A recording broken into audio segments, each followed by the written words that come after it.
Hello दोस्तों, कैसे हैं आप सभी। एक और कहानी के साथ आप लोगों के समक्ष हाजिर हूं।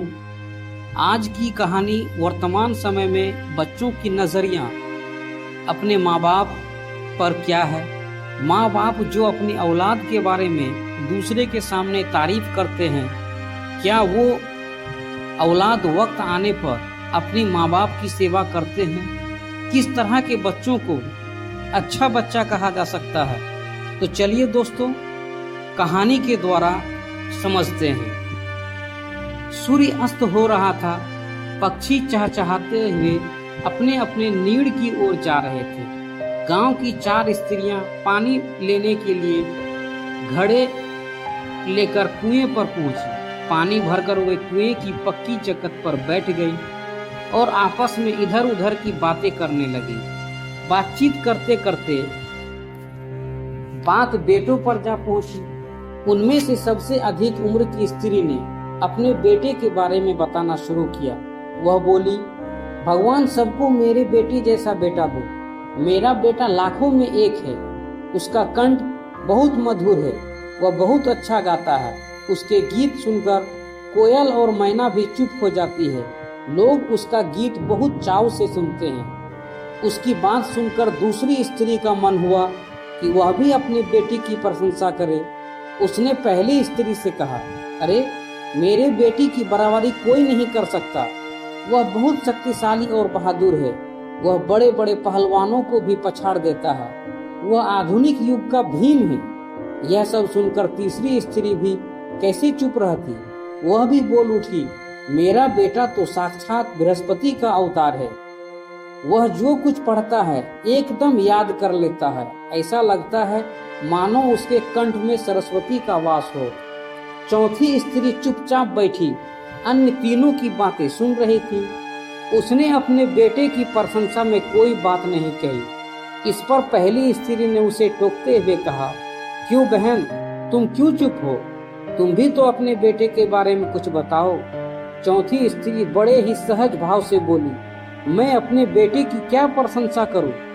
वह ना गंधर्व सा गायक है, ना भीम सा बलवान और ना ही बृहस्पति सा बुद्धिमान। कुछ समय बाद जब वे घड़े सिर पर रखकर लौट रही थी तो उन्हें किसी का मधुर स्वर सुनाई दिया। गीत सुनकर पहली स्त्री बोली, अरे सुनो, मेरा हीरा गा रहा है। तुम लोगों ने सुना उसका कंठ कितना मधुर है। वह लड़का गाता हुआ उनके सामने से निकल गया। उसने अपनी माँ की ओर कोई ध्यान नहीं दिया। इतने में दूसरी स्त्री का बेटा भी उधर आता दिखाई दिया। वह उसे देखकर गर्व से बोली, देखो वह मेरा लाडला बेटा आ रहा है। शक्ति और सामर्थ्य में इसकी बराबरी कौन कर सकता है। वह यह कह ही रही थी कि उसका बेटा भी उसकी ओर ध्यान दिए बिना ही निकल गया। वे कुछ और आगे बढ़ी तो एकाएक तीसरी स्त्री का बेटा भी संस्कृत के श्लोकों का पाठ करता हुआ उधर से निकला। उसके उच्चारण से ऐसा लग रहा था मानो उसके कंठ में साक्षात सरस्वती विराजमान हो। तीसरी स्त्री ने गदगद स्वर में कहा, देखो यही है मेरे गोद का हीरा। इसे कौन बृहस्पति का अवतार नहीं कहेगा। लेकिन उसका बेटा भी अपनी माँ की ओर देखे बिना आगे बढ़ गया। वह अभी थोड़ी ही दूर गया था कि अचानक चौथी स्त्री का बेटा भी उधर आ निकला। वह देखने में बहुत सीधा साधा और सरल प्रकृति का लग रहा था। उसे देखकर चौथी स्त्री बोली, बहन यही है मेरा लाल। वह अभी उसके बारे में बता ही रही थी कि उसकी बेटा पास आ पहुंचा। अपनी माँ को देखकर वह रुक गया। बोला, माँ लाओ मैं तुम्हारा घर पहुंचा दूं। बहुत मना करने पर भी उसने अपनी माँ के सीधे से पानी का भरा घड़ा उतारकर अपने सिर पर रखा और घर की ओर चल पड़ा। अन्य तीनों स्त्रियां बहुत आश्चर्य से चौथी स्त्री के बेटे को देखती रही। एक बूढ़ी स्त्री जो बहुत दूर से इन चारों स्त्रियों के पीछे चलती हुई उनकी बातें सुन रही थी, पास आकर बोली, देखती क्या हो, यही सच्चा हीरा है।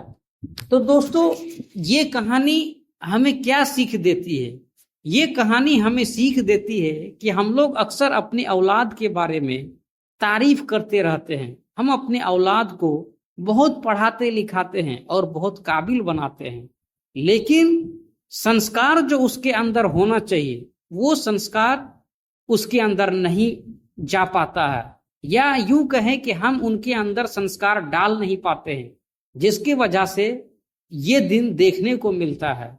तो दोस्तों, सच्ची औलाद सच्चा वही है जो बुरे वक्त में आपका खिदमत कर सके, आपका काम आ सके, आपका देखभाल कर सके। तो मिलते हैं एक नई कहानी में, तब तक के लिए जय हिंद।